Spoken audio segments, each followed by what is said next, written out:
पुणे महापालिका निवडणुकीत युती आघाड्यांची बिघडलेली गणितं भाजपसाठी फायदेशीर ठरताना दिसत आहेत. भाजप शिवसेना युती न झाल्याने भाजपने तब्बल 158 जागांवर उमेदवार दिले असून 7 जागा रिपब्लिकन पक्षासाठी सोडण्यात आल्या आहेत.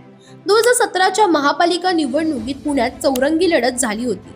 त्या मतविभाजनाचा थेट फायदा भाजपला झाला आणि 99 नगरसेवक निवडून आले. यावेळीही तशीच परिस्थिती निर्माण झाली असून पुन्हा एकदा भाजपसाठी पोषक वातावरण तयार झाल्याचं राजकीय जाणकार सांगतात.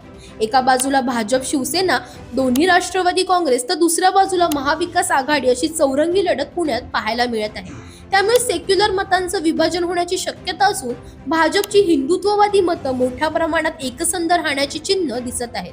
मागील 10 वर्षात पुण्यातील लोकसभा, विधानसभा आणि महापालिका निवडणुकांमध्ये भाजपने वर्चस्व राखलं आहे. मेट्रो सारख्या विकास कामांमुळे भाजपला मानणारा मतदार वर्ग शहरातही वाढलेला आहे.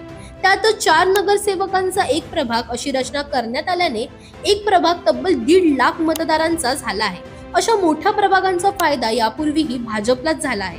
या सगळ्या राजकीय समीकरणांमुळे पुणे महापालिका निवडणुकीत भाजपचं मिशन 125+ पूर्ण होण्यासाठी पोषक वातावरण तयार झाल्याचं चित्र सध्या स्पष्ट दिसत आहे.